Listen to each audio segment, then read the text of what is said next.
Hey guys, real quick, I just got to the movies and the movies already started, so I'm just going to go ahead and do an intro real quick and say, hey, tonight's movie is going to be Unhinged and also The Gentlemen. I know The Gentlemen's, I think, like a year or two old.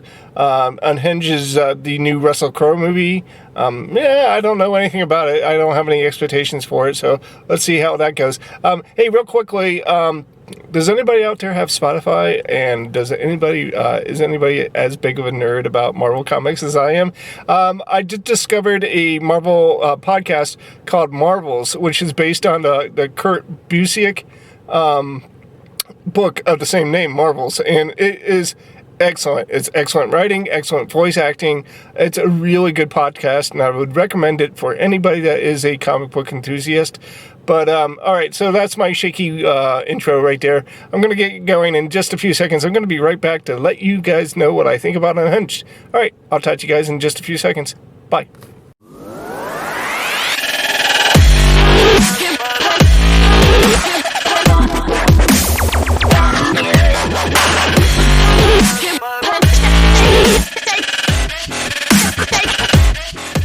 Hey guys, I just got done watching Unhinged. In this movie, it's one of those low-budget, low-risk movies that they're rolling out in the beginning of the theaters opening up again due to the pandemic. This is a smaller movie. Don't expect anything earth-shattering or groundbreaking about this movie. No, I mean the special effects are minimum. This movie hinged on the ability of the director and the ability of the actors to sell it to you. It's basically, the story opens up with Russell Crowe doing a very despicable thing, and it's never explained to you. I think it was mentioned in the news broadcasts playing in the background, but basically, he set fire to this house and killed a couple people, and that was made apparent. So it just established that this guy is not extremely mentally all there. He is filled with rage and ready to fuck up somebody's day. So, enter our new characters, a mom who is currently going through a divorce with her son, and her brother and his living girlfriend, along with the cast. And we quickly established that this mom's kind of burning the candle at both ends, not having a really fun time making ends meet, and struggling to do so. But we are instantly drawn to this character. She seems very sympathetic. The boy, who is very stoic and very quiet, still seems like that kind of wise soul, that like smarter than he should be kind of kid.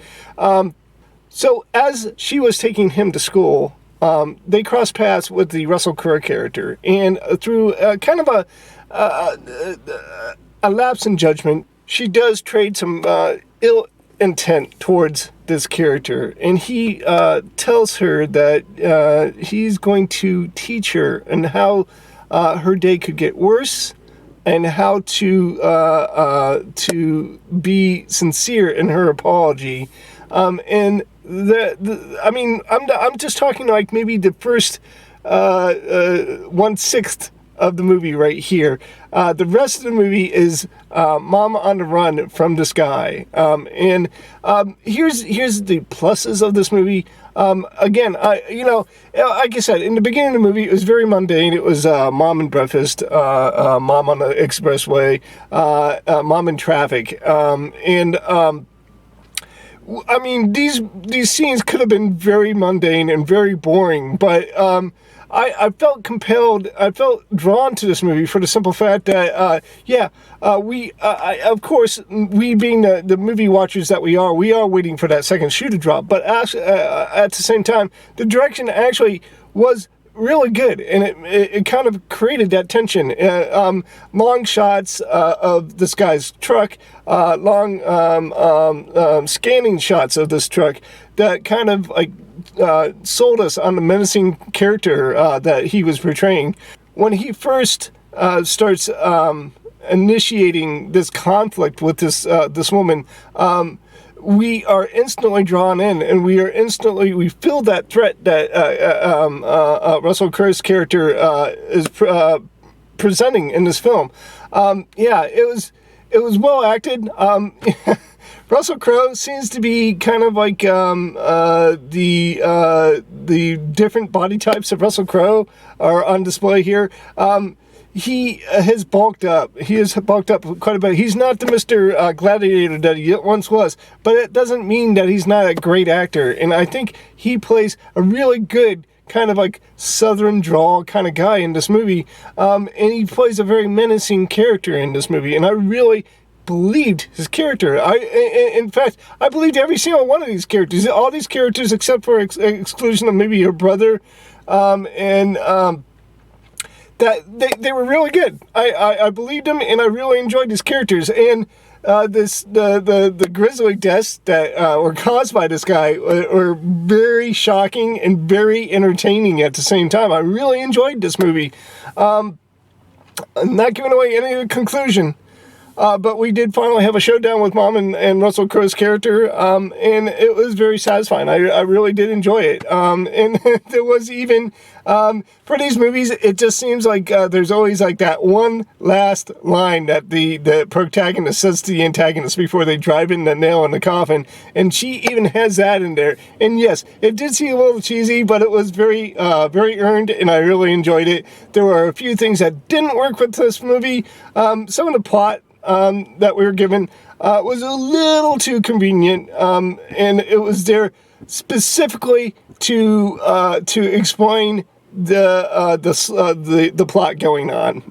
There was one instance with a tablet that was our main antagonist hid in the car to be able to track these characters, and it just seemed a little too forward thinking for me to actually believe. But you know what? Here's the thing. Like, most of the movie worked, so I went ahead and just went with the flow.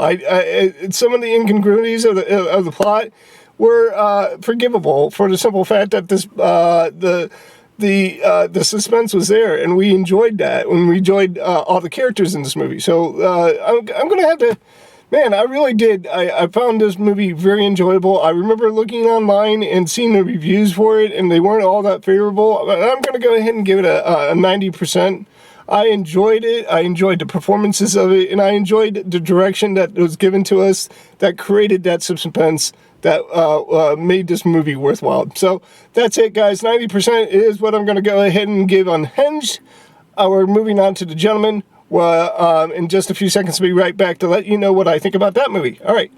See you later, guys. I just got done watching the movie. In a quick reading of the opening credits, I find out that this is a Guy Ritchie film. This man was responsible for my second favorite Brad Pitt role.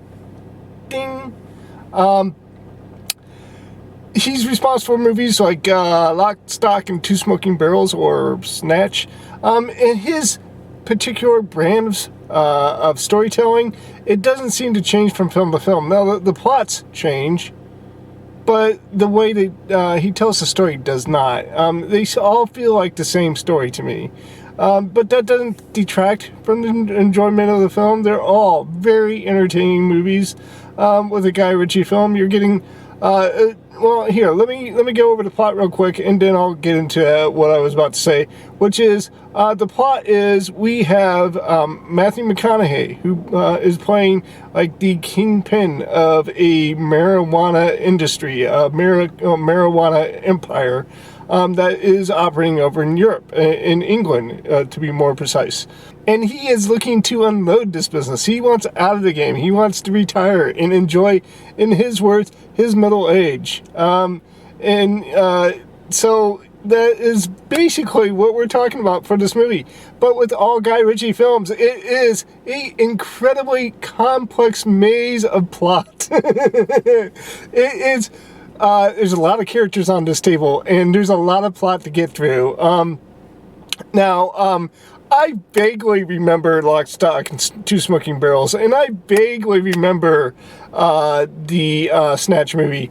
I remember Snatch involving some kind of boxing and having Brad Pitt play it as like in a very undecipherable boxer. I don't remember much of those stories, and there's a reason behind that, because it's not that these movies are forgettable, it's just that there's so much to it that it's hard to retain. Like I said, it's a maze to get through, and but to be honest with you, this particular story right here was pretty easy to understand. Guy Ritchie, I don't know if he wrote this movie, but it sure seems like it, because a lot of dialogue is reflective of what we've gotten before in the other films, and his dialogue is it's kind of overwritten, but it's very elegant, and it's very fun to listen to, and very visually appealing to watch. These characters kind of unfold and familiarize themselves to us. I really enjoy Guy Ritchie and his storytelling ability, and this movie is no exception. There were, if I remember the other two movies that I've already named correctly, they were a little more entertaining, they were a little more fun, they were a little more, what am I trying to say? They were just a little more fun. They were fun and funny, kind of like laugh out loud funny in some parts. This movie lacked that. This movie was a little darker, but at the same time, I enjoyed the heck out of it. I thought it was a really good movie, and I'm going to go ahead and give it another 90. It was fine performances by Mr. McConaughey. We had Hugh Grant playing kind of a skeezy detective, private detective character. We have Colin Firth playing the trainer at a gym, and his involvement in the story is very entertaining. All characters got kind of an equal amount of time to shine in this movie, and the plot itself, although convoluted, is, like, again, easy to understand and very enjoyable. The conclusion of this movie wrapped it up very nicely, and I guess the word for this review is entertainment, because I was entertained by this film. I was really entertained by this film, and I found very little to complain about it. So there's my night at the movies. I went ahead and watched a movie called Unhinged, which is a very small movie, very simplistic plot. We have a psychotic that is definitely terrorizing this poor woman for a very unfortunate decision that she made in the beginning of her day. If you're looking for something complicated, you're not going to find it in this movie, but it was very suspenseful and very frightening in parts, and I enjoyed it for that aspect completely. Therefore, I went ahead and gave it a 90%. We have The Gentlemen, a Guy Ritchie film in its truest form. Again, very complicated, very maze-like in its in plot, but at the same time, the dialogue is very fun. The characters are very fun to watch on the screen, and it made it for a very enjoyable movie. Another 90% for that movie. I enjoyed tonight's movie mirth. This our stay at the drive-in tonight, and soon we are looking. Hey, I saw an advertisement on the net. I believe New Mutants is actually coming out next weekend. This movie has been plagued with a lot of problems. It has been completed for a couple of years now, as far as I know, but it's finally getting its release date. And it's, I'm guessing it's going to get released next weekend, because it's another film that is low in risk-taking. It probably doesn't cost as much for the studios, and so they're going to take a risk and go ahead and release it in a limited release for its limited attendance. And more than likely, they're just counting on it making some movie at the movie theater, so they can go ahead and release it on their platform. More than likely on Hulu, because that's also Disney-owned. And they're going to go ahead and make up the rest of the cost of the movie on Hulu. More than likely. I'm making a prediction. I don't know for sure. But anyways, guys, it's probably going to be my next movie I'm going to watch. Other than that, I'm going to get out of here. I wish you guys peace. Matane, I'm going to talk to you guys later. And yeah, bye. See you.